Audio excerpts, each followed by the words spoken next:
Author Dahr Jamail presents The End of Ice, Bearing Witness, and Finding Meaning in the Path of Climate Disruption.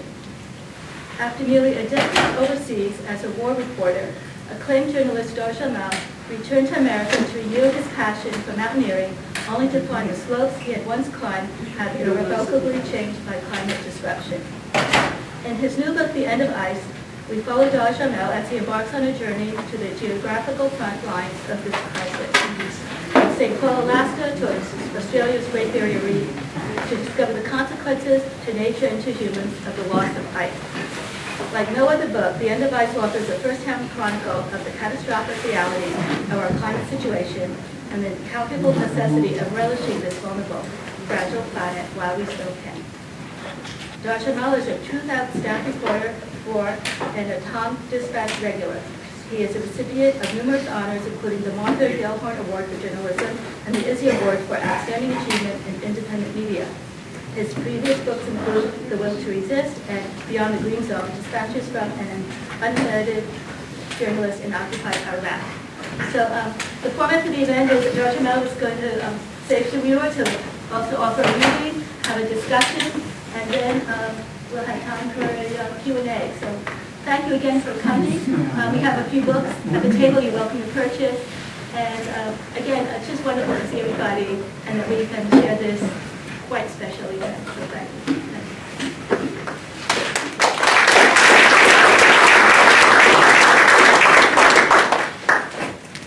Well, real quick also, if anybody has a little trouble hearing, there's a couple of seats up here too, because we don't have a broadcast mic going. First, I'd like to acknowledge that we are on Dena'ina land and thank the Dena'ina for their thousands of years of stewardship of this land. Thank you, Liddy Roderick, for inviting me to be part of this speaker series, and thank you for hosting this speaker series at the university. And Rachel Epstein, thank you.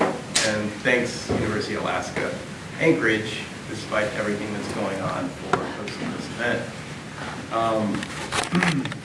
Personally, this is a really meaningful talk for me. The book came out in January, but I moved up to Alaska in 1996 following the call of Denali and got very into mountaineering and lived and worked up here for the better part of 10 years. And then my war journalism took me out of the state by 2006. And so what happened was I had come up here in 2005 and saw Denali, and it was love at first sight, and I just knew I really want to spend time up there. And so a year later I moved up, and I found various jobs to work while I got into mountaineering, joined the mountaineering club here in Anchorage, and climbed the mountain. And but in the midst of that training for the mountain, immediately, even in 1996, started to see, like going out to the Matanuska Glacier for the seasonal ice climbing festivals, and every year having to walk further and further to get to the glacier. I mean, here we are in Anchorage, right? I don't need to talk to you about noticing the changes. Here we are, it's November 20, and it feels like spring breakup out here. I think it hit 40 today. You know, it's not freezing out there as we speak. 48, thank you. Thank you. So there we have it. I mean, here we are. I'm going to get into some of the details of this here pretty in depth, but it's anyway, this whole journey of this book started back here in Anchorage in 1996.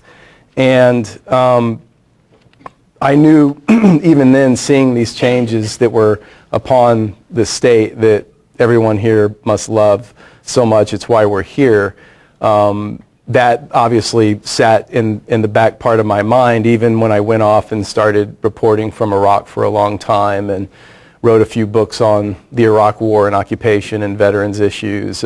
But even through all that, I always had this, I knew I wanted to come back and cover what was already evident going to be the biggest story of our lifetimes forever going forward, the climate crisis. And so I fast forward to just a few years ago, and I had the idea it was basically from spending more time in the mountains like I used to do when I lived up here, spending most of my summers up on Denali, first as a client, then as a guide, then as a volunteer with the Park Service up there doing rescues. And it was when I was up there that I really heard the call to go to Iraq and write about that war. And then it was when I moved. I live in Port Townsend, Washington now. And when I moved there about 5 years ago and I really got back into spending a lot of my free time in the mountains, it was while I was doing that again that the idea for this book came to me. And so what I decided to do was, the climate crisis is such a massive topic and there's no way that one book can cover all of it. So what I decided to do was find specific places. The first place that popped to mind was Alaska. And I wanted to definitely go back up on Denali and write about what was happening to the glaciers that I've been watching for decades. But then go to other frontline places where the climate crisis is happening the most dramatically and the fastest. And second to that, I wanted to go with scientists who had long-term intimate relationships with these places over time, and when possible, talk with indigenous populations living in those areas. So one of the chapters in my book, which I'll go into detail a bit tonight, is I went out to St. Paul and I spoke with many, many elders there, as well as Bruce Wright, a scientist overseeing what's happening out there, and really got into depth in that. I went to the Great Barrier Reef in Australia to write about what's happening to coral as oceans warm and acidify. I went to South Florida for sea level rise.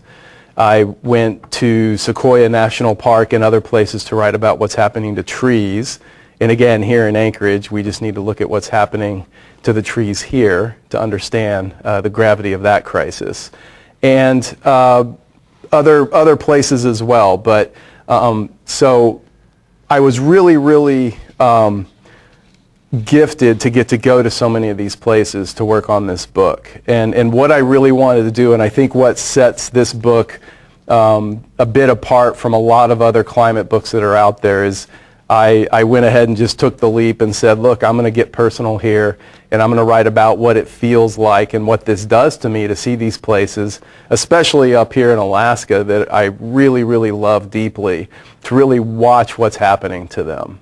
Because I feel that and I'm definitely not alone on this, but the fundamental root cause of the climate crisis is industrialized humans' disconnection from the planet. And so my one hope for the book was that if I wrote it in a good way, that people would read it and then just decide, I want to go back out and be with the earth. That's the one hope that I have.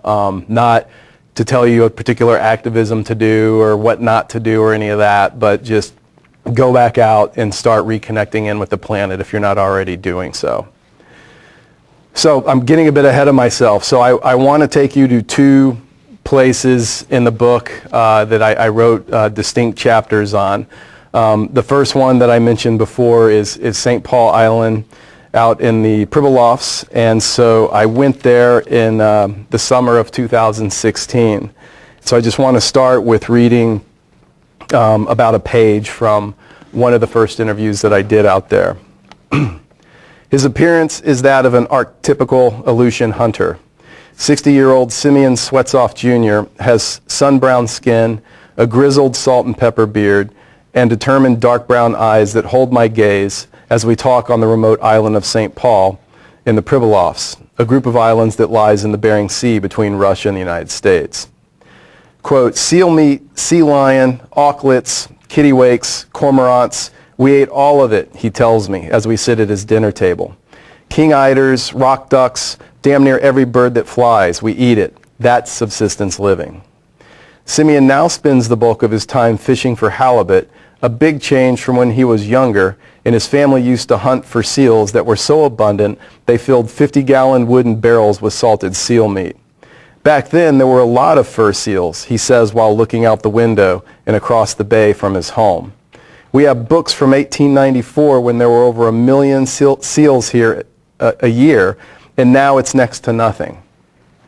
But I start to tell him how amazed I was at the hundreds of fur seals I'd just seen at the 3 rookeries I'd visited. But Simeon interrupts me with blazing eyes and says, "This is nothing, nothing. There used to be thousands of them up in the rocks at the Zapadny rookery, and there are no fur seals anymore compared to what we used to have. You look at these rookeries and they are just dying. This is what we see. This is nothing." Simeon is the mayor of the village of St. Paul. Born on nearby St. George Island in 1956, his family moved to St. Paul when he was 10. He was raised in a subsistence lifestyle, and his family had very little money, but they didn't have much use for it either. Simeon, like the other older inhabitants of this windswept island, has seen much change over the decades, most of it for the worse. He pauses for thought and breathes deeply as he looks at his coffee cup, then out the window. There used to be a lot of birds and fur seals, and there just aren't anymore, he says. There is something wrong with that. Like every person I speak with on St. Paul, Simeon expresses frustration and fear. It's like everybody knows it's a problem, he says, but nobody is doing anything about it. So right before I had flown out there, I went and met with Bruce Wright here in Anchorage. And I'd just like to read you a little bit about Bruce Wright and a couple of things that he told me about. Bruce Wright's senior scientist with the Aleutian Pribilof Islands Association, the APIA. He's worked for the National Marine Fisheries Service and was a section chief for NOAA, the National Oceanic and Atmospheric Administration, for 11 years. From my research, I'd already known how profoundly the oceans and marine life in Alaska were being impacted by the climate crisis. Not only had the fur seal population declined dramatically, but the previous winter had seen major die-offs of tens of thousands of seabirds. Bruce was the person to talk to if you wanted to understand more specifically what was actually happening. He wasted no time in cutting to the chase. By 1975, the water in the Gulf of Alaska had already warmed up 2 degrees C, and we did not understand what was going on, he told me, speaking of when he used to work with the Alaska Department of Fish and Game. By 1978, the entire Gulf of Alaska biological system shifted from a shellfish-dominated system to one that was dominated by cod, halibut, pollock, and flounder. And the shift occurred really fast, he says. Neither Wright nor anyone else in the Alaska Fish and Game Department understood what was going on. So we shut the fisheries down to protect what was left, he said. He knew what it meant to shut down a fishery. I got a call from the local area management biologist for Fish and Game, and he warned me of how serious the closure was. The guys were losing their boats, homes, and wives, he said. Our biologist tells me that one of the guys has a loaded shotgun against his chest, so he's a little upset about this. Wright and most of his colleagues understood that changes in the ocean directly affect people's lives. Being an Alaskan, he knew all too well that people there relied on subsistence living, not just for food, but as a way of life. The dramatic shift across the biological system in the Gulf of Alaska in the 1970s was the first evidence of profound change that Wright witnessed, and he attributed it directly to the waters being warmed by climate disruption. Fast forward to 2016. Quote, "This last summer, the Gulf warmed up 15 C warmer than normal in some areas," he told me. "Yes, you heard me right," he continued, 15 C. And it is now overall 5 C above normal in both the Gulf of Alaska and Bering Sea, and has been all winter long. My head swam. The biological shift that caused the fisheries to close in the 70s came from a 2 C change in water temperature. Quote, "Imagine what is going on in the Gulf of Alaska right now," he said, giving several examples, including die-offs among fin whales. Quote, "And we don't have a lot of monitoring going on right now, so these are just what we know of." So that was what I knew. That was part of what I knew, and I go into a lot of other details around this when I went out there, particularly around paralytic shellfish poisoning and toxins moving up the food chain, causing a lot of these die-offs. And I knew that going out, so what I really wanted to focus on was getting more information and stories from the elders in the community there.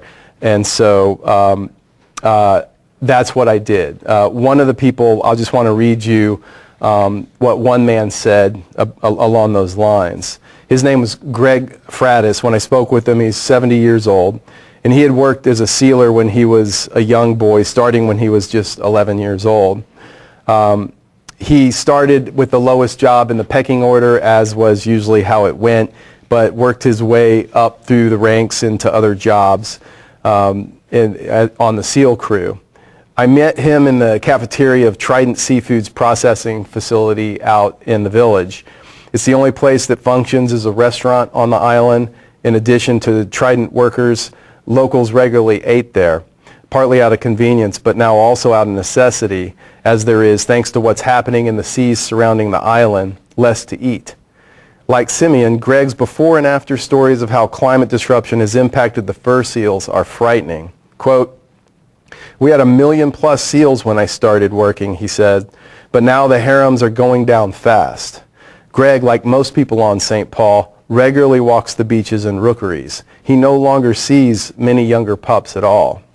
He has watched the seas rising and destroying portions of St. Paul's coastlines, seen roads washed out from ever larger storms, and noticed how the community has had to begin pumping water out of the village, which is also a new phenomena for them. His anger is palpable. Why do they let this happen? For the almighty dollar. We used to have a lot of snow drifts, roads having to be plowed. Now, no drifting snow, no plowing. Used to be every winter, big snow, big drifts. Snow removal was a real problem. You couldn't get out to the airport. We used to have to rig up a sled to drag out there, but not anymore. He speaks to how plants, flowers, and berries are all coming out earlier than normal now, producing earlier, and of course dying sooner. The question is why, he asks. It's simple. It used to get warm in July and August, but now it is May and June. The seasons are shifting, and it's changing everything on the island. He used to go out in his boat for an hour to catch 10 halibut. Quote, "Now I go out for 8 hours and maybe catch 3, and the same is happening to the salmon," he says. "The seas and the birds and the land, we subsist off all of it, and the sea and the land are our dinner table. We are the best conservationists because you take care of what you eat, you care for it, but it's all going away now." I also wanted to look into how deeply the Anungan culture was being impacted by this. And I think with this audience, I don't need to go into too much detail.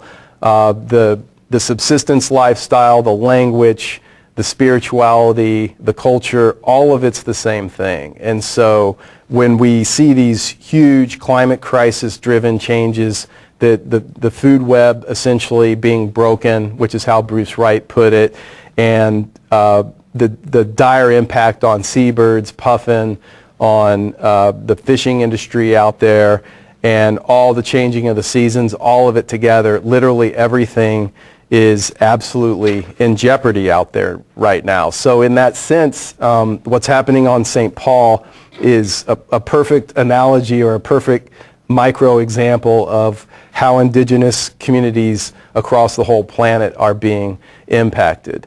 And this is happening right in front of our eyes. I was talking with Libby earlier. When I wrote this book, and specifically this chapter, and then I went up to Utqiagvik to do another chapter on the permafrost and interviewing Dr. Romanowski at UAF up there and looking at other aspects happening there. I noted in the book that I was aware of and told at the time that there were 37 coastal or riverbank villages that were in danger and going to need to be relocated. And I just learned earlier today that the number is actually closer to 200. And think about that in the context of the cultural implications and subsistence lifestyle implications. So not even talk about just the logistics of how do you move even a small village and how much money that takes. And then where do those people go? Leaving all the graves of their ancestors behind and all of that knowledge, where do they go? And I think it's important as the climate crisis deepens and progresses, we have to think about these cascading effects. So where do these people go? Do they come to Anchorage? And if so, where do they live? And as fire season gets more intense here, as another economic crisis rolls through, we have to think about these different implications, let alone then what happens spiritually and psychologically to people that have to just uproot and leave places they've been for thousands of years and go to a completely new place, usually in a completely new environment. But those are things that we unfortunately now have to consider. So at the end of this chapter, I spent about a page and a half. I kind of brought it back around to some more of what Bruce Wright shared with me about what was happening in the Pribilofs, and I want to just close this part of the talk on with him. He had told me that there were no evidence to signal that things for the Anungan people on St. Paul would be getting any better anytime soon. Quote, warming temperatures change the ocean habitat, he explained. He discussed how by introducing as much carbon dioxide into the atmosphere and oceans as we have changed the ocean chemistry by increasing acid levels and warming the water, thus creating an environment where the Alexandrium toxins thrive. It's like cutting down all the trees on land, he said. You are changing the habitat. Just a few months before, scientists with the Alaska Department of Fish and Game, NOAA, and other organizations had published a study based on a decade's worth of sampling across 13 Alaskan marine mammal species that showed that toxins produced by the algal blooms were already present in the animals as far north as the Arctic Ocean. Temperatures were so high in June and July of 2015 that the ice-filled Kotzebue Sound of northwestern Alaska, where the annual seal hunt takes place, was completely free of ice. Temperatures were nearly 70 degrees Fahrenheit, and the seals had long since migrated further north. As a result, the hunt became the shortest in native memory, lasting only a few days rather than the usual 3 weeks, and the seals they did catch likely had toxins from the algal bloom. Wright was adamant about what was happening. The Muirs, this is what happened to them that so many scientists won't talk about. When the zooplankton is missing from the food web, the energy is stuck in the sediments, so it was simply a loss of food because the toxins from the Alexandrium took out the zooplankton. Last year, at this point, he's referencing 2015, we literally had almost no zooplankton. So the food web here is literally broken. Quote, we're not going to stop this train wreck, he said. We are not even trying to slow down the production of CO2, and there is already enough CO2 in the atmosphere. We are going to see the consequences, and they will be significant. I continue taking notes as Wright described an earlier time when the oceans became as acidic as they are now, when the planet experienced mass extinction events. They were driven by ocean acidity, he told me. The Permian mass extinction, approximately 252 million years ago, where 90% of the species were wiped out, that is what we are looking at now, he said. I wrapped up the interview, but with a heavy heart. I placed my laptop in my satchel, stood up, put on my jacket, thanked him for his time, and shook his hand. Knowing that I was about to fly out to St. Paul, Wright had one last thing to tell me as he walked me out of the building. The Pribilofs were the last place mammoths survived because there weren't any people out there to hunt them, he said. We've never experienced this where we are headed. Maybe the islands will become a refuge for a population of humans. To close out that thought of how indigenous populations are being impacted so severely and rapidly by the crisis, I think it's important to remember a great quote by Ward Churchill, who said, "The fate of Native Americans is the fate of the planet." The next thing I want to talk about, especially given that we're here in Anchorage, is glaciers. The book is called The End of Ice because that really expresses my bias of spending time in high places and that usually entail the presence of glaciers. I've heard them referred to as the canary of the climate crisis coal mine by a lot of the glaciologists that I interviewed for the book. And I interviewed several people, not in Alaska, but I think I want to focus largely today on folks that I interviewed right here. One of the things I did is it was suggested that I contact a man named Louis Sass, who actually works right here. He's a USGS scientist, and they have a program where you can volunteer and go out there with them on various glaciers. In this case, it was out to the Golcana Glacier in the eastern Alaska Range and volunteer. So that's what I did. I contacted him, and he said, yep, come on, get yourself up to Anchorage, and then you just basically pile in the vans with us. We'll load up, we'll head out there with the snow machines, and then head up the glacier. So this was in early April of 2016. And I just want to read a little bit about going up there for that trip. The nighttime temperature during the first night, April 11, 2016, dipped below zero as faint green northern lights danced silently across the clear sky. While Alaska has been breaking all kinds of warm temperature records in recent years, camping on the Golcana Glacier in spring in the eastern part of the Alaska Range still remains a bitterly cold experience. Several of us have pitched camp atop the ice and snow where we will work for the next several days. I was volunteering with the USGS survey team, which is conducting one of the organization's annual glacier surveys. The work entails using snow machines to place a camp high up on the glacier, then taking day trips from there to dig snow pits, place survey stakes, and take GPS and radar measurements of different areas of the glacier.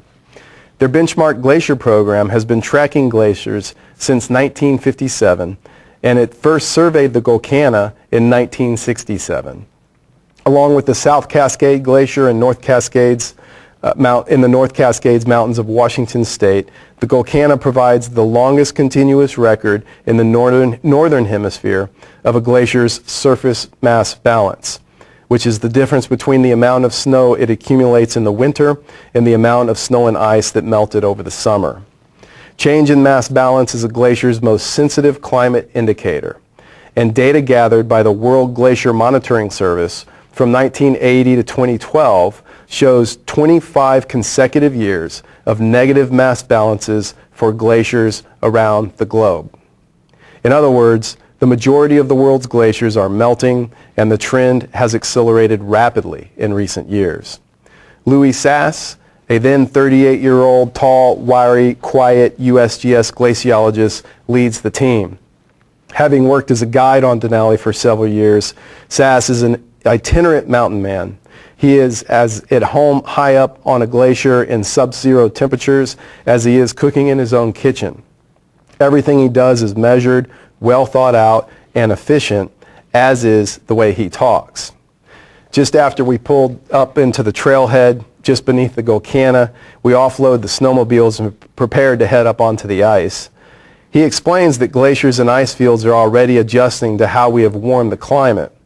There's no place in Alaska that isn't feeling the effects of human-caused warming, he says. The Golcana is a prime example.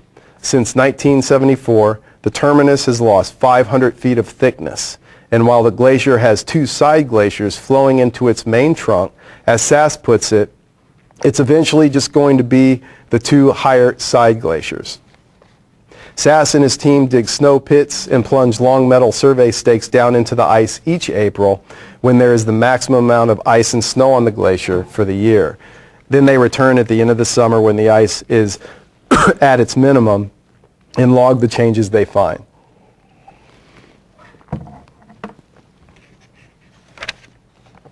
So another thing that he shared with me while we were out there working on the Golcana is, again, he pointed out how the glacier is really a finely tuned indicator of climate history as well as what's happening up to that point in time. And he told me that all of them in Alaska are now telling us a very sobering story. He said Alaska's 100,000 glaciers cover approximately 79,000 square kilometers, comprising one of the largest areas of glaciation outside of Greenland and the Antarctic. Quote, on average, we're probably losing about 50 glaciers each year now, Sass told me. and that number will increase if we continue business as usual emissions. He then said, we came down off of that trip, and then I would go back later that summer in late August to do the surveys again, and then from that have the data that they needed to figure out how much loss of ice occurred during that year. So in the interim, Sass was quite adamant. He says, hey, I've got a friend, Mike Loso. He is a glaciologist who works in Wrangell, St. Elias, and you really, really need to talk to Mike. When I was up in Denali, Joe Reichert, one of the rangers up there, said same thing. Yeah, you really need to go talk to Mike Loso. And so I called up Mike, and we arranged for an interview. And he shared some really profound things with me. So I want to share with you what Mike passed on to me. He's actually a physical scientist at Wrangell St. Elias National Park and Preserve. And he sees himself as a glacial geologist, is how he put it, because he focuses both on glaciers and their impact on the landscapes where they are. He's done research in Denali National Park, the Chugach, and the Wrangell St. Elias. And so I asked him what changes he was seeing across all those different areas. He said that it's easy to miss the changes if you don't know the signs to look for, and that the best way to understand and experience the rapid thinning of a glacier is visually over time, not just through scientific studies. The retreating terminus of a glacier is the most obvious way to experience its recession. Anyone here who goes out and sees them is acutely aware of that now. But it's also common to see what he referred to as bathtub rings around Alaska glaciers. These are demarcating the tops of steep, gravelly moraines that now cradle the sides of glaciers and in many cases run all the way up to the heads of the glaciers. That gives you an idea of how much mass they're losing. He talked about the Eklutna Glacier outside of Anchorage. Many people in here are probably aware of the classic mountaineering traverse that's popular with climbers here. Enough so, it's popular enough that the Mountaineering Club of Alaska right here in Anchorage has built 3 huts along the edge of the glacier for its members. But now these huts also serve as a marker for where the ice used to be. As Loso put it, now you get to the edge of the glacier and the hut is way up on the mountainside, hundreds of feet above you. That gives you an idea of how fast the glaciers are shrinking. He also spoke about the thinning of the Kahiltna Glacier, one of the largest glaciers in the Alaska Range, and anyone who's been on Denali knows the important role of the Kahiltna. He said that it's been losing loads of mass, is how he put it, and will probably retreat dramatically in the coming years. In today's climate, he continued, the Kahiltna should lose 30 miles of glacier, which will be a huge retreat. He's seeing the same kind of major changes throughout the glaciers in Wrangell St. Elias. In his park, glaciers have lost 5% of their coverage area in just the last 50 years. Overall, glaciers in Alaska's national parks have retreated by 8% over the same time frame, exposing an amount of land larger than the state of Rhode Island. The majority of this exposed gravelly land is not covered in brush of any kind. It is a new landscape that did not exist at all 200 years ago. Those of us who spend time around glaciers are conditioned to believe that the edges of glaciers are always barren. That's what I always thought too. But Loso said, the glacial retreat is so ubiquitous, we take it for granted that the landscape is this bare, rocky land, but it's only looked like that for the last 150 years. He went on to tell me that, and I think again with many people in this room, this is obvious, but the magnitude of change happening now with glaciers across the state of Alaska is very, very obvious, but at the same time easy to miss because Alaska is so wide geographically, so massive and undeveloped. There's just not as many people getting out to all these places literally just simply to witness it. As he put it, if this kind of massive, abrupt change was happening in a place like California, he said every one of these changes would be front page news. And that is why you've had no idea that Alaska's glaciers are losing an estimated 75 billion tons of ice every single year, and a pace that's accelerating. He went on to tell me, this was a quote that really moved me. He said, "I ask myself as a park steward how to manage the park's resources for future generations. We can't manage the climate back to what it was. So we are standing by watching this diminishment of our glaciers without any tools to do anything about it. If the Park Service can't stop the change, we at least have to bear witness to it. I am trying to tell this story to the people who have no idea as to the seriousness of these changes." I also went to, later the next summer, I went to Glacier National Park in Montana, and there I met with a colleague of Louis Sass, Dan Faegre, also with the USGS. He's a lead scientist down there in Glacier. And he made international headlines that summer by actually restating something that he had talked about before. But he said Glacier National Park will have no more functional glaciers by 2030. And he said that's probably a best case estimate, that it's losing ice so fast. Not to say that there won't still be patches of ice, because there's different definitions of what comprises a glacier depending on what region you're in. In Glacier National Park, it means it has to be at least X number of kilometers in area. I don't remember the figure off the top of my head, and it has to move. So by that definition, that by 2030 there will be no more functional glaciers in Glacier National Park. And he also had worked on another study that showed, which I cited in the book, that at the current trajectory of warming, assuming things don't accelerate, that in the lower 48 there will be likely be no more functional glaciers by 2100.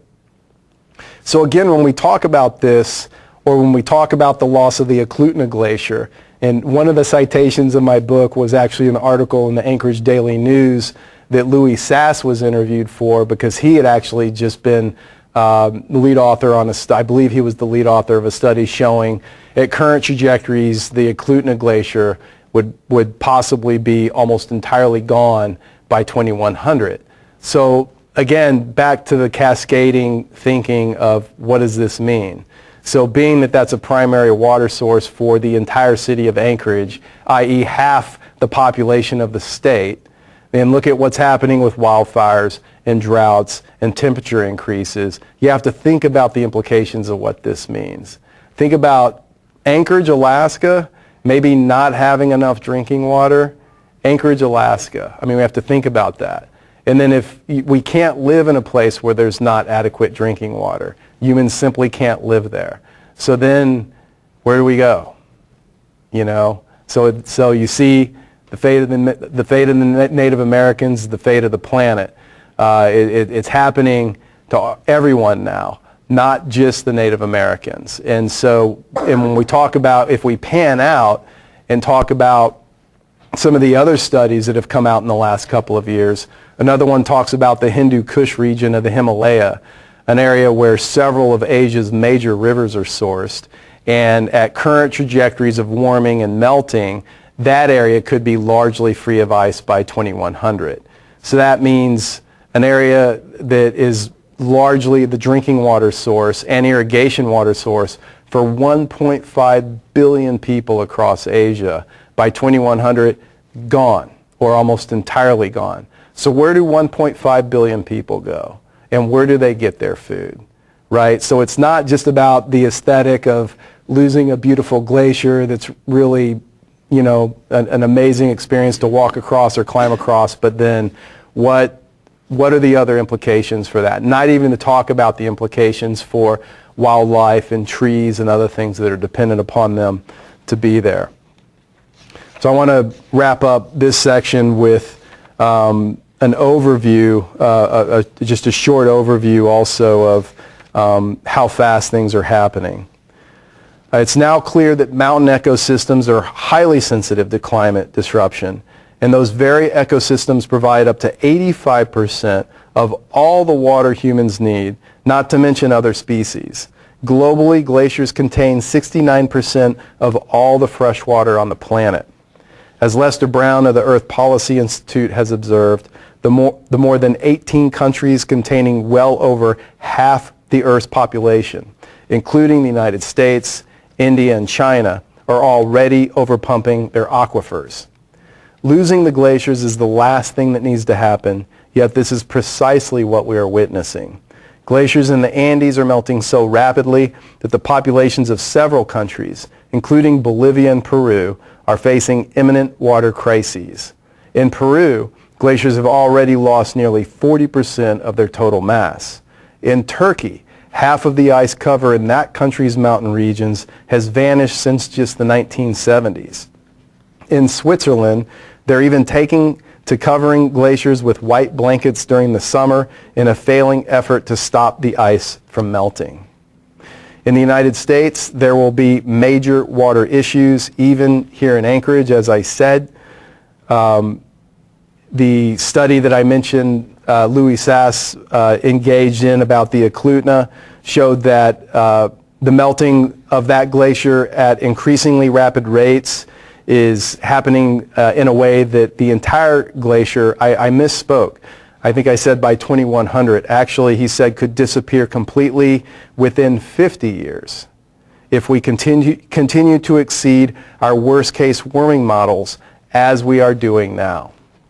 Meanwhile, in the North Cascades, down near where I live in Washington State, the location of another glacier in the USGS Benchmark Glacier Program, 50% of the glaciated area has vanished since just 1900. In the last 3 decades, have seen glaciers across the Northwest melt faster than ever before. Moving up the coast, glaciers in Canada's British Columbia and Alberta are projected to shrink by a minimum of 70% by 2100, according to another study. Glacier mass loss has passed the point of no return, and we cannot prevent the continued melting of the world's glaciers this century, even if we were to stop all emissions right at this moment. Quote, around 36% of the ice still stored in glaciers today would melt even without further emissions of greenhouse gases, said Ben Marzian, the lead author of the study that revealed this. Quote, that means more than a third of the glacial ice that still exists today in mountain glaciers can no longer be saved, even with the most ambitious measures. Most people in the U.S. don't live in areas where some or most of their water sources reliant upon glaciers may think melting glaciers won't impact them, but they would be wrong. Diminishing glaciers in the western United States will impact agriculture, driving up food prices everywhere. And globally, when the millions of people who rely on glaciers for their water and agriculture lose those glaciers, many of these people will leave their homes, becoming refugees. So it goes on. I mean, there's much more than that, but you get the idea that it's shocking to me here in Anchorage, Alaska, talking about the state in general, you know, the place that when I moved up here in 1996, having read all the stories and Art Davidson's -148 about the first winter ascent of Denali and Arctic conditions and, you know, all of these things, you know, part of the lore of Alaska. And as one of the previous speakers here in this series has shared, that Alaska no longer exists, and I don't need to tell you, we just need to look out the window today. And it's a situation now, if we step back and look at the macro of the planet very briefly. I usually have a bit of a kind of, I call it my apocalypse litany of kind of global statistics that leave us essentially wanting to slit our wrist, and I'm not going to do that tonight. I think I've done enough of it on a micro level. But there's just one thing I want to share for perspective.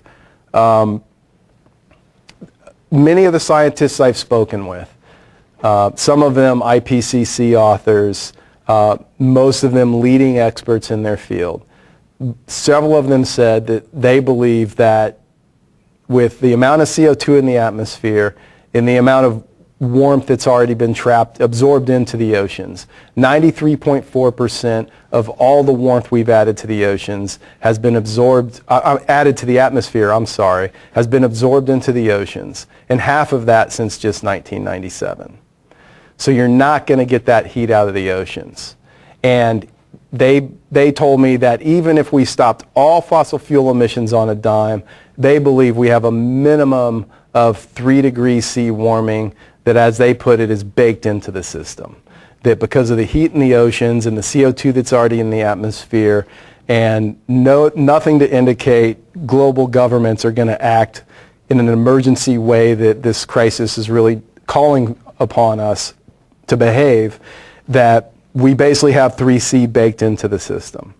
So with that in mind, everything I just shared about what's happening on St. Paul, what's happening to the glaciers, we look at the Amazon rainforests, look at New South Wales, Australia as we speak, remember Anchorage and the smoke here last summer. This is all from having raised the global atmospheric temperature 1.1 C.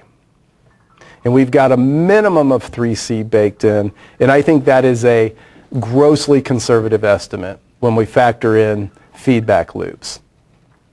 So it's very, very clear that we are in what I've heard other people refer to as an age of loss and an age of consequences. And we are officially in the 6th mass extinction that has been caused by industrialized humans. So it gets us to a point where instead of talking about what are we going to do, I think a more important question is how are we going to be during this time? And there's a man named Stephen Jenkinson. He's a Canadian author and storyteller, and he worked in the palliative care industry for decades. And I quoted him in the conclusion of my book because he, I think, spoke very, very articulately to the sentiment that I'm trying to express here. I just want to read his quote, and it's from part of a lecture that he gave at Simon Fraser University in Vancouver. He was talking at this moment about the climate crisis. And he says, the question is not, are we going to fail? The question is, how? The question is, what shall be the manner of our inability to care for what was entrusted to us? The question is our manner of failing. He goes on to say, grief requires us to know the time that we're in. The great enemy of grief is hope. Hope is the 4-letter word for people who are willing to know things for what they are. Our time requires us to be hope-free, to burn through the false choice of being hopeful or hopeless. They are 2 sides of the same con job. Grief is required to proceed. And I think I've personally found that very pertinent. Many of you have probably heard of the Elizabeth Kubler-Ross 5 stages of grief. And many climate scientists, and there's been some great articles written about this too, have had to kind of go through these 5 stages of grief to come into acceptance of, okay, here's where we are and here's what's going on. And I think that's upon all of us now. And it really comes down to, okay, how are we going to choose to comport ourselves during this time, during this age of loss and this age of consequences? And so one thing that has helped me, because I hit a point in this book where it was like, well, what's the point? Like, why even write this book? I mean, it seems so utterly overwhelming, and things just keep getting worse, and we look at the political situation, there's nothing to indicate any real positive change on a big level. And so I had to start kind of finding basically new reasons to get out of bed in the morning and not go spiraling into a dark depression for a long period of time. And I met an indigenous man who I'm going to talk about more in a minute, and he pointed out to me, he said, you need to remember that there's a distinct difference between the settler colonialist mentality, which is it asks the question, what are my rights? I have my rights, damn it, what are my rights? Versus a more indigenous perspective where he talks about the fact that indigenous people believe in his tradition that there's two primary obligations, not rights but obligations. The first one is to serve the earth, and the second one is to serve future generations. And so if I get up each day and I ask, okay, how can I best serve the earth today? And what can I do that's going to help serve future generations? Then no matter how bleak things might appear to be, I've got my work cut out for me. There is no shortage of things to do to try to fulfill those two obligations, which I firmly believe morally are all of our obligations now and always have been. So we have moral obligations that I believe we have to adhere to no matter what and no matter how bleak things are. There's another quote talking about the whole hope versus hopeless and hope-free idea that Jenkinson talked about that I included in the book. It's by Czech dissident writer and statesman Václav Havel, who said, "Hope is not the conviction that something will turn out well, but the certainty that something is worth doing no matter how it turns out."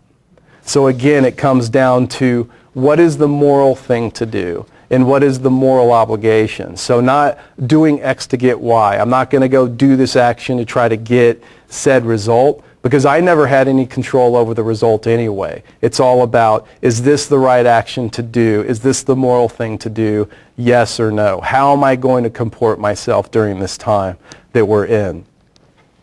Another thing that Stephen Jenkinson pointed out, and I'm going to wrap this up here in a minute, is another perspective that I find intensely motivating is he says, okay, imagine yourself on your deathbed. No matter how old you are now, imagine yourself on your deathbed and some young kid comes up to you who says, let's say they're 6, 8, 10 years old, and they say, wow, you were alive in 2019 and there was still glaciers and there was still sea ice in the Arctic and there were still, large parts of the biosphere that were functioning. Did you know about the climate crisis? Did you know what was happening to the earth? And did you know who was responsible for it? And he says, you'd wish you'd be able to say no, maybe, but you probably have to say, yes, I knew. I was aware of the crisis and I was aware of what was going on. Which sets you up for their next question, which is, if you knew, then what did you do? What did you do? And I think that's an important thing for all of us to carry around as we walk around through our days today. So I like to end my talks with an indigenous story that was brought to my attention by a teacher of Cherokee descent named Stan Rushworth. And he shares a story that was passed on to him by East Aut writer and storyteller Dr. Darrell Babe Wilson, who is from the Otsugui Native American tribes in Native American tribe of northeastern California. Wilson tells of Mis Misa, a small but powerful spirit that inhabits Akuyet, the mountain that the white man named Mount Shasta, located at the southern end of the Cascade Range in north central California. Mis Misa is a spirit force that balances the earth with the universe and the universe with the earth. Wilson says that Akuyet is, quote, the most necessary of all of the mountains upon earth, for Mis Misa keeps the earth the proper distance from the sun and keeps everything in its proper place when wonder and power stir the universe with a giant yet invisible canoe paddle. Mis Misa keeps the earth from wandering away from the rest of the universe. It maintains the proper seasons and the proper atmosphere for life to flourish as Earth changes seasons on its journey around the sun. The mountain, the story tells us, must be worshipped because Mis Misa dwells deep within it. To climb the mountain with a pure heart and with real resolve and to communicate with, quote, all of the light and all of the darkness of the universe is to place your spirit in a direct line from the songs of Mies Misa to the heart of the universe. While in this posture, the spirit of man/woman is in perfect balance and harmony, end quote. For as long as Mies Misa's instructions are followed with sincerity, society will be sustained. Its inhabitants will survive for the long term. Quote, the most important of all of the lessons, it is said, is to be so quiet in your being that you constantly hear the soft singing of Mies Misa. However, the story also warns that by not listening to Mies Misa, the song will fade.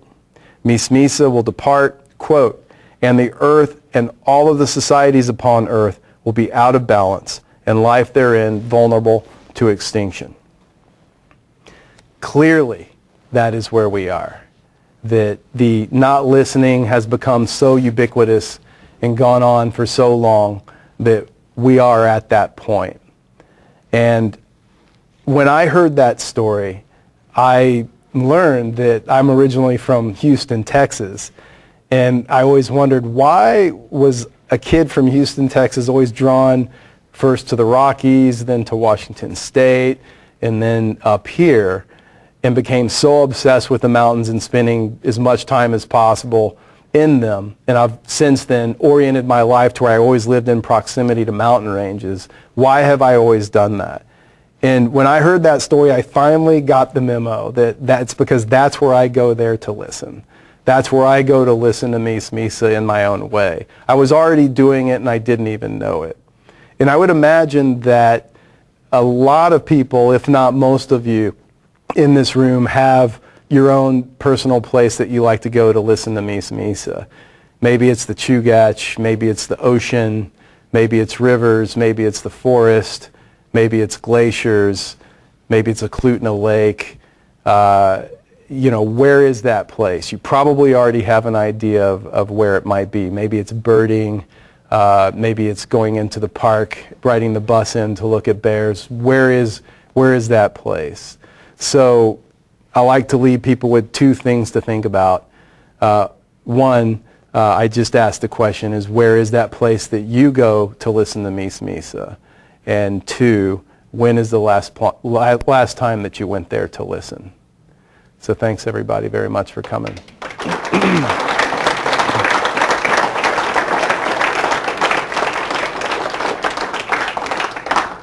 And now we have plenty of time for questions and comments. I have a question. So you've met lots of people, all kinds of people.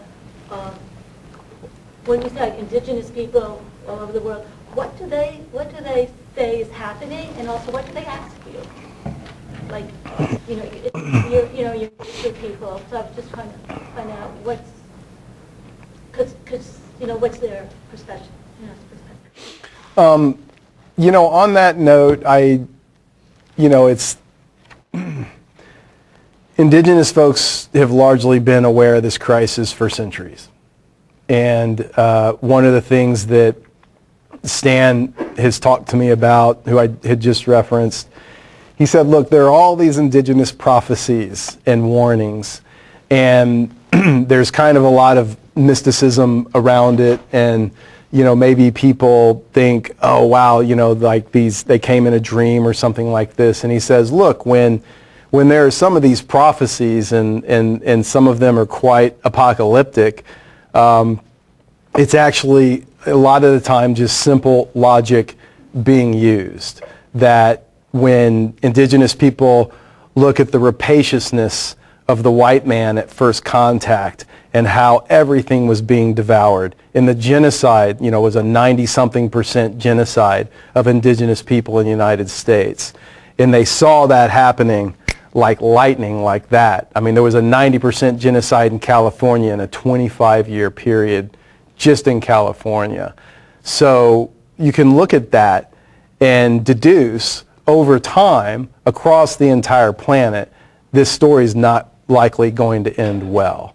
And so that's why there are a lot of these apocalyptic stories. And I want to read my second to last chapter is I call it the end at the top of the world. It's when I went up to Utqiagvik and I wrote about what's happening with the permafrost and the subsea methane. And I end that chapter, or at the very end of that chapter, everybody while I was up there kept saying, you really, excuse me, you really need to go talk with Wesley Aiken. He's the village elder up there in Utqiagvik.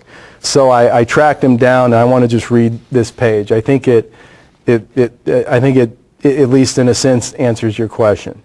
So he comes out and he talks to me. I was at the village search and rescue building, and he was getting a haircut. So he comes out and he shuffles out and very happily, greets me, and then we sit down, and he goes on to tell me that compared to when he was a child in the 1920s, almost everything had changed in his world.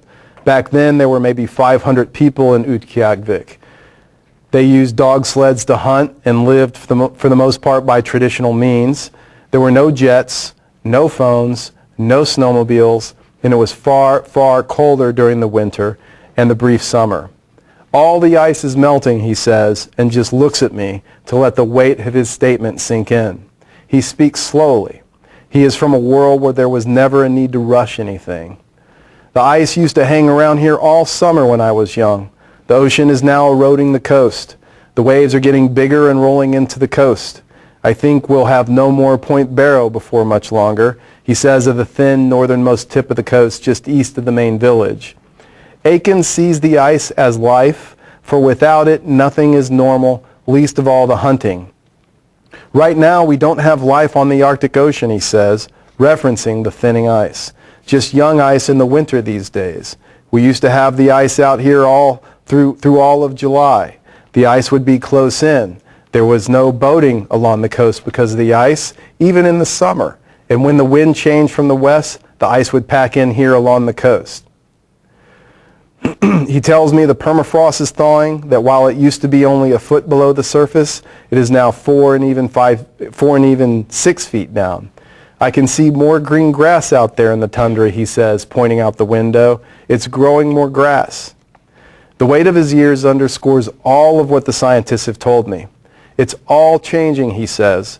Some people from the lower 48 and the rest of the world are worrying about us, but I don't know why, because we are not worried. We know this is happening. People before me were telling me this was going to happen. They knew. I don't know how they knew, but they knew. I listened to them, then it started to happen. And now I just know it's happening, and I don't think it's going to stop.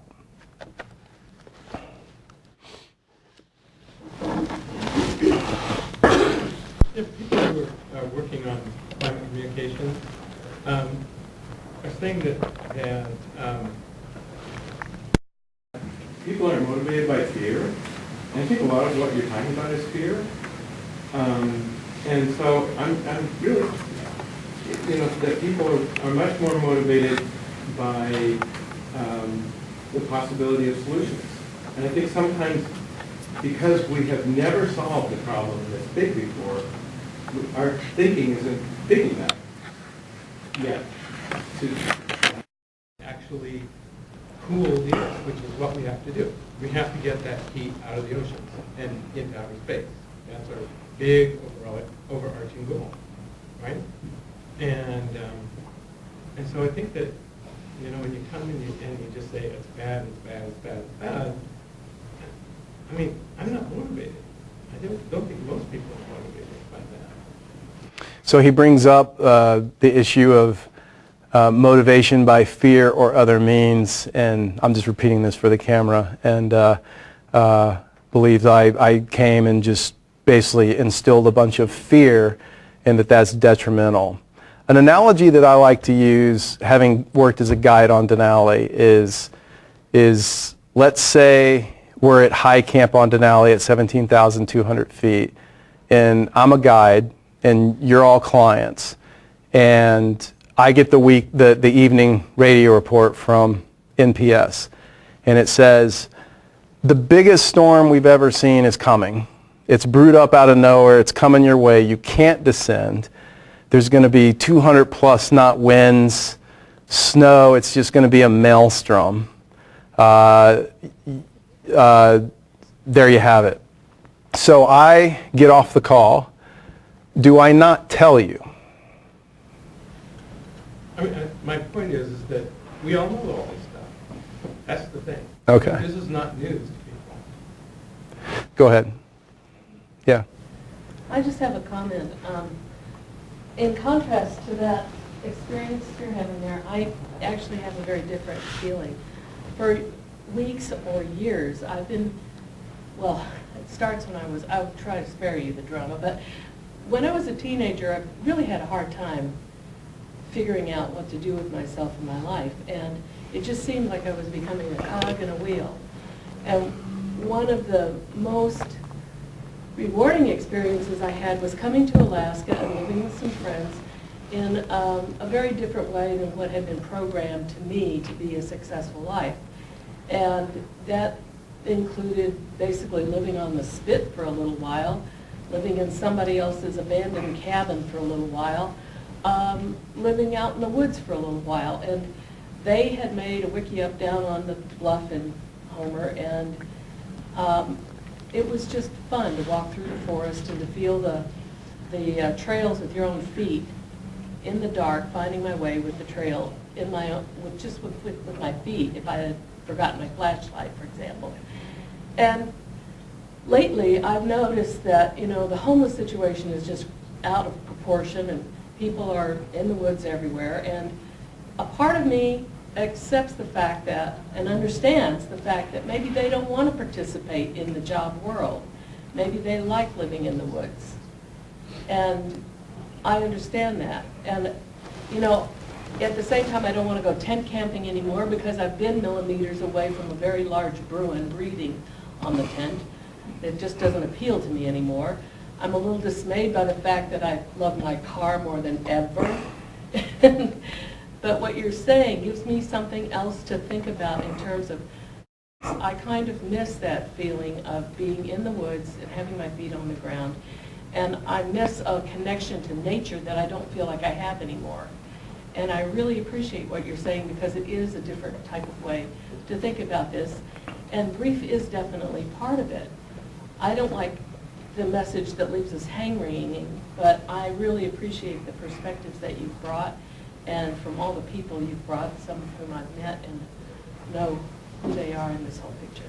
So thank you. Thank you. I think that, I mean, those two comments together, I think, to me, if someone feels like I'm fear-mongering, then I've not articulated my message well enough, because for me, my motivation comes from love of the earth, and specifically love of this place, this state, and Denali, and all the things that brought me up here when I moved up here. And that it's like, one of the analogies I use in my book is of a friend of mine, my best friend, Dwayne French, who, when I first moved up here, I used to work for him as a personal assistant. He's quadriplegic. And the story I include in this book was a couple of years ago, he had pneumonia. And it really looked like, for sure, this guy, you know, a quad who gets pneumonia, most of you probably are aware, like, this usually doesn't end well. And I went down and sat by. He was in ICU for almost a month. And I just literally doing 12-hour shifts day after day after day with his partner and his personal assistant, and just giving him my full conscious presence and attention. And even when it looked for sure like there's no way he's going to pull out of this. And so that's what I did. And then at that point, he miraculously pulled out of it. But then I got a chance to do that again. He actually passed away 2 months ago, and he had cancer, and I got to go through that with him. And even when we knew this is it, these are his last moments, and anyone who sat with someone that they love and who they were going to lose, you know that is this precious, precious time.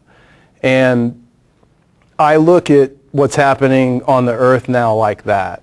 And I'm not saying for sure humanity's going extinct or I'm not saying like for sure, this is just going full bore apocalyptic. I think it's going to get really, really, really bad.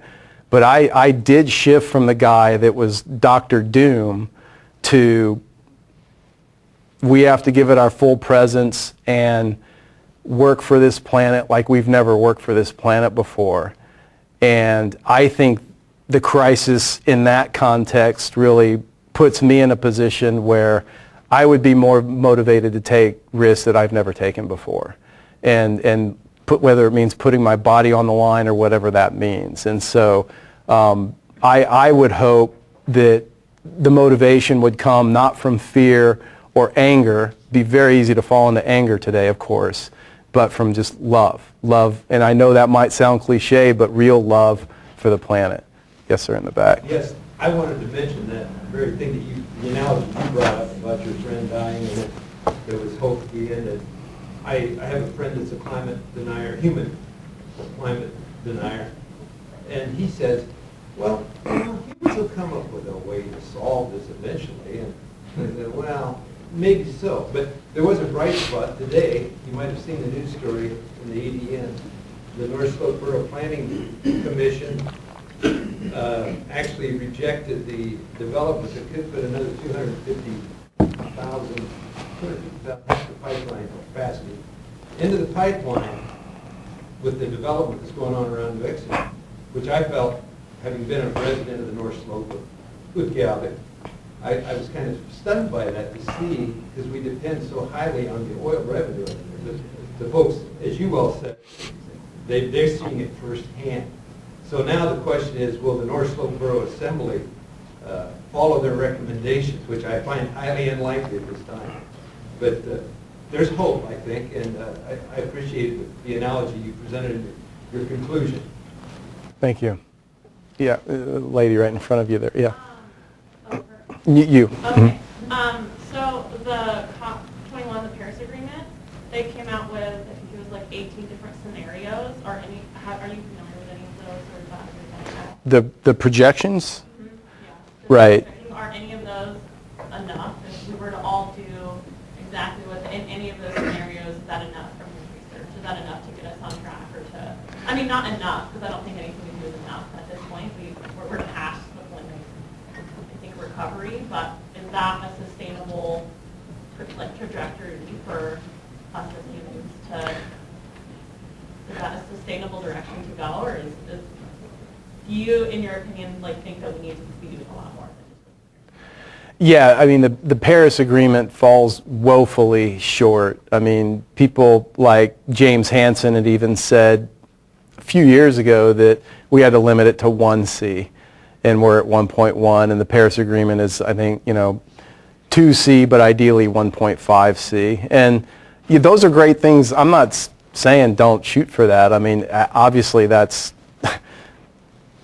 exponentially better than 3C or worse, but it still falls woefully short. I mean, I think if we were going to see a proper global government reaction, it'd be like something out of the sci-fi movies when Earth's about to be taken out by a nasty alien race, and we have to all band together. It's like band together and survive or not, and we need to be having that kind of response to the crisis. And instead, last year was a record CO2 emissions year for the planet, and there's just nothing to indicate any of that is slowing down. With the biggest emitters, U.S., Russia, India, China, nothing is slowing down. And so it gets down to a point, and those, I think we need to know the facts, as dismal as they are, because I think that informs our decision making. It's like, another analogy I use is, if you have stage 4 cancer, do you not want the doctor to tell you? Because that doesn't mean for sure you're going to die, but it means you're going to be making very different decisions in your life, and you're going to cut out any bullshit, and anything that's really not important is going to go away real quick, right?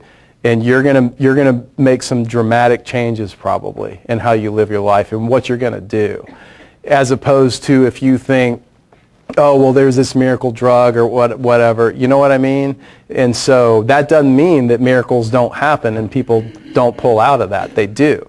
And the analogy I use in the book, my friend recovered, you know, but it means you're going to behave very differently. And that's where I think all of us, like I spoke to the Port Angeles High School, the entire student body a couple of weeks ago, which is about an hour drive west of where I live. And so I'm talking to these high school kids, and I just tell them, you got to be thinking completely outside the box, because you know what I did, my generation growing up, does not apply to you. Like, does it even maybe you don't even want to go to college, or maybe you don't want to plan to be part of, get a job or be in the economy, but just really outside the box thinking. And I think, and at the risk of sounding a little woo-woo here, I think what's basically behind me sharing that Mises story is we are so far and deep into the crisis already that I think the earth as an organizer, if we all go out and really diligently listen and get the messages that we're going to get and then fully commit to doing what we're told, then that would be the best hope that we would have, I think. And so that's not a political organization or a political party or an activist movement or something like this, but it's people really going out and getting really clear, here's where we are, what am I willing to put on the line, and what changes am I willing to make. I think it really invites and even demands an activism that is radical beyond anything we've ever seen. And I think inevitably that's going to happen. And hopefully it's from a good place and not out of anger and panic, but from a really deep, abiding loyalty to the earth. We need to protect the high places.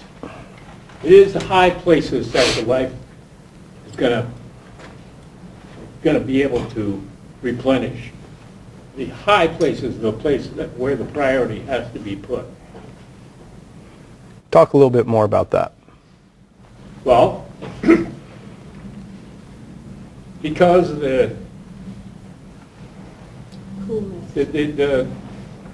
in a sense, where we are in the high latitudes is the high places. The species are already migrating, not just northwards, but upwards.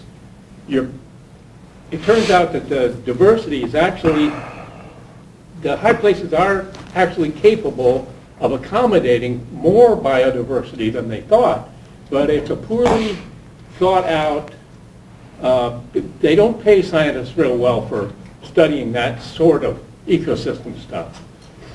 But it's pretty clear theoretically that we've got to, that is the high places that really need to have the highest priority to be protected, because that's where the replenishment can come from. The refugia. Just as you have, refugia, just as you have certain spots on the earth where a particular organism had its genetic origin, and you can go back and find that genetic diversity. It's like known as a land race. So you want potatoes, you go to Peru. You gotta really take care of that ecosystem there if you want your damn potatoes, because you can't just take the potatoes and stick them away in Svalbard and expect them to reproduce endlessly. 40, 80, 100 years later, no. So it's just a very important thing. I went to a symposium that Hansen did some years ago. What can we do? And he had like 5 people, very, very diverse, saying, what can we do? Nobody looks at those things because everybody feels hopeless. But we personally have been to places, ecosystem restoration projects that are just being done grassroots, ignoring the authorities, and taking care of business. Yep. It can be done. Yep. In high places is the best. Yeah, I've seen some of that too, and that is actually a really great thing to get involved with. And another important statistic, I need to vet this, but I've heard it a couple different times, and it's something along the lines of, it's kind of a tangent off of what you just said, that 85% of all the biodiversity left on the planet is on indigenous lands. So that would be a high place. That basically, like, we need to protect that, like, for sure, like, no matter what, basically. And I mean, each of these, I think, are different ideas of, like, you know, if that inspires you and when you go listen and that's what comes up in your heart, then there you go, there are your marching orders. Absolutely. I mean, that's the thing, too, is like we already have all the tools that we need to do to solve the crisis. We know we have to stop fossil fuel emissions. We know that we have to shift over to renewables. We need to protect all the high places. You know, we lack political will, so we don't, if governments aren't going to do it, then we have to do it. And there are plenty of examples already of grassroots movements that are doing it. So, yes, sir. If you think that it's humans that cause the problem, and the problem is very dire, and you're very logical, then likely what will happen is many humans will die. And so the question is not really what to do, but what do we have to tell those who are left that they should really remember. And we don't have indigenous lore, people like me don't, but we need to create some sort of lore from the indigenous people we have that will guide those who are left to know how to live. That's my next project. Now, my next project is actually co-authoring a book with Stan, who I mentioned, about indigenous perspectives, and we already have someone from the state of Alaska locked in to do an interview. Yeah, because there's a lot to be learned from a people who've survived a 90% genocide from the most powerful country on the planet. Yeah, and I think the book could serve as a pragmatic user manual of how to be, and how are we going to get through this, and what do we tell our kids, and how do we take care of them, and how do we preserve our culture. When all is lost, how do we get through this? And they're still here. I have a question. It was raised up by reaction early on to the idea that your book was all about grief and fear and all that. There's a kind of a, how do I say this, a tension, I guess, between my friends and the part of me that wants a solution, a technological something that I can grab onto and do or get done. And the realization that that idea might be part of my problem. That what I need to do is look at this all totally different. And I think that's one of the things that I found your book really strong on. And that you kind of took me along the walk that you made, kind of changing your way of looking.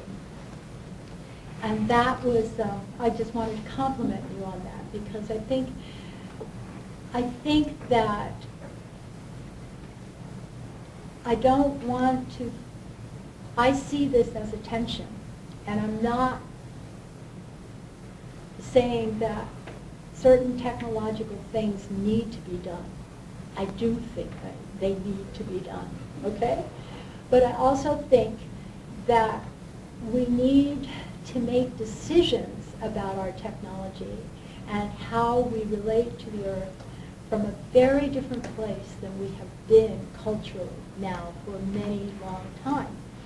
And I want to bring this up. I want to take a real specific example, which is hardly ever written about these days, and I find it fascinating, because probably all of us know about the Amish, right?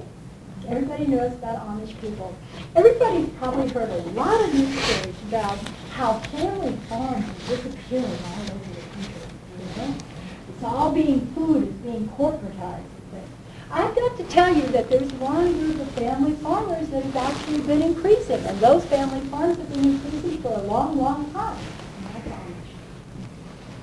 There are actually more Amish who are making more family farms, driving their carts with horses, and not using cars, and you can tell when you travel in rural parts of this country that you're in Amish country because when you drive, you'll see no electric lines going to their homes. What's going on here? You know? There is, and that's not being done because of some technological thing.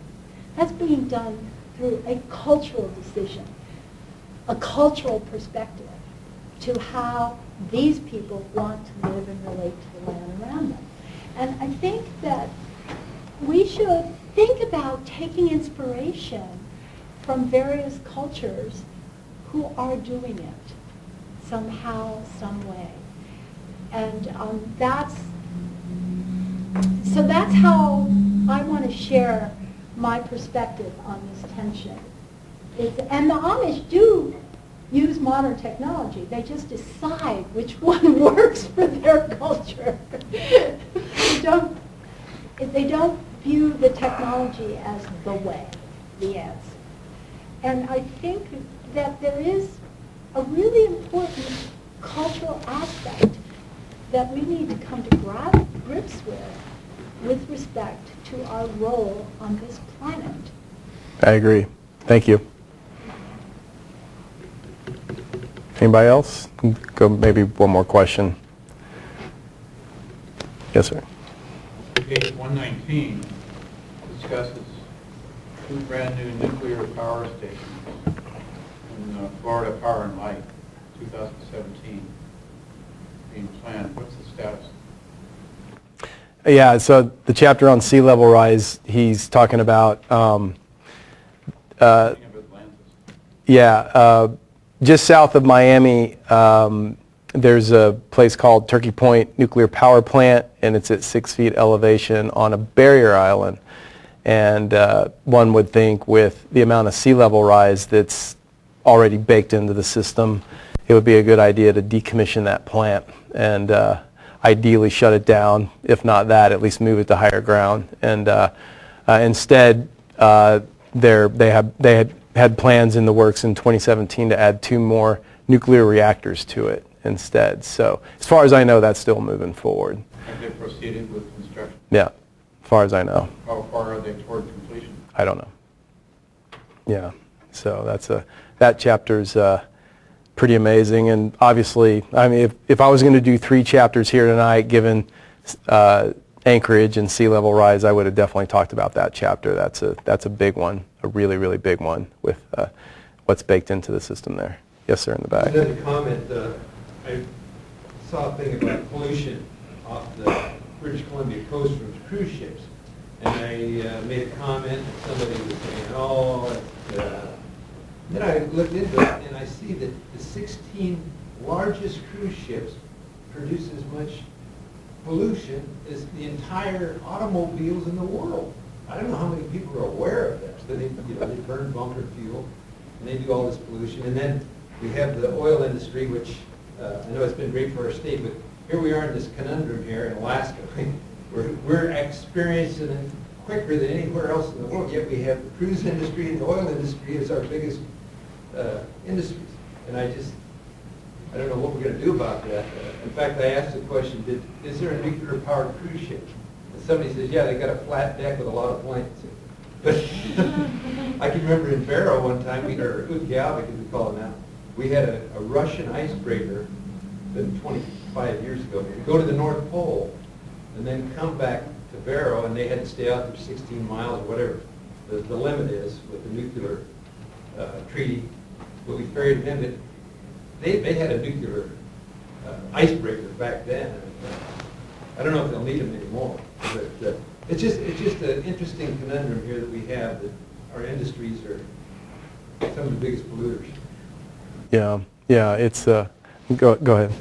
I have sort of a follow-up to the cruise idea, and I think one thing I run into when I talk about it isn't so much fear of what's coming, but amongst people who are concerned and aware, fear that it's going to affect their lifestyle, and expecting anything from any of us and how we live is going to be painful, and why should we bother? It's going to happen anyway, or else, I want to fly around the world because that's my contribution to world peace, and yet we know that air travel is a very devastating part of the problem.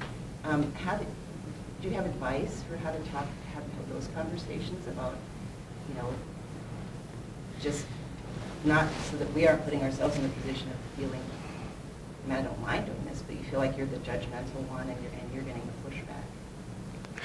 Yeah, I don't know. I definitely, I don't know what to tell people to do, so that's why I just tell people to go listen to the earth. And because my experience has been when I do that diligently and really, really listen, I always hear what I need to hear, whether it's about what my next project is or how to sort something out in my personal life or whatever it may be. It never fails. When I take that question out into the mountains, I always come back with an answer. And that, doing that diligently over the years has completely changed the course of my life for the better. And it's given me purpose, and it's given me meaning, and it's given me now this next project that I'm going to do. And I am so grateful for that. And so I just want to trust that if enough people are doing that, then there is this X factor. And maybe it doesn't even stop humans from going extinct, but maybe it means we band together enough to save enough species, you know, that otherwise wouldn't have made it. Or maybe it does mean that we managed to pull something off and enough of us make it through this keyhole that's upon us. There's a couple of other stories I'll share to wrap up that, you know, I had to have when I was in my full doom mode, and basically I had a conversation with Stan, and he said, look, that you being so absolutely convinced that it's game over is the same hubris that created this crisis. That certainty that you just know what to do and you can, you know, you just know the facts. He said, so explain this. And he shared two stories that are fact. That there was a place in California where people were going hiking and a bunch of people got bit by rattlesnakes. So the community went out and tried to just annihilate all the rattlers. And they almost succeeded, but then the ones that made it through, within 2 generations, started to be born without rattles. So that's not supposed to happen, right? That's supposed to be impossible. And then there was another instance of a place in Africa, same thing with elephants that were being hunted for their ivory. Within 2 generations, those that survived started to be born and grow up and not have tusks. So explain that. You know, as he said, as an indigenous man, how's your science going to explain that? It can't. And so we don't know. That's the point. And that's not to blow smoke of false hope, but we have enough humility to know that the earth is more intricate than we can even imagine. And, you know, I got to go to the Amazon and sit in Camp 41 with Dr. Thomas Lovejoy, the godfather of biodiversity. He's been studying the Amazon since 1965. One of his camps alone has produced 700 peer-reviewed scientific studies. And I was like, this guy, like, he is the godfather of biodiversity. So I asked him, I said, so we know an awful lot about the Amazon. And he knew enough and had the humility that came with that to say, we've barely scratched the surface. We don't know anything. You know, and so knowing all of that and knowing the gravity of the crisis that's upon us, because I think we need that hard information to behave accordingly as we need to in understanding the gravity of a crisis, then, you know, what do we got to lose? You know, we need to devote ourselves to what we're doing, redouble efforts, whatever. I think it's a time to just go for broke. Whatever you're already involved in, or if there's some risk you're afraid to take, now is that time. It makes no sense to wait anymore whatsoever. And so I just trust that if we all really listen really deeply, and then we will get the message from the earth, and then we need to do what we're told. So on that note, I'll wrap it up right there. Thanks everybody for coming.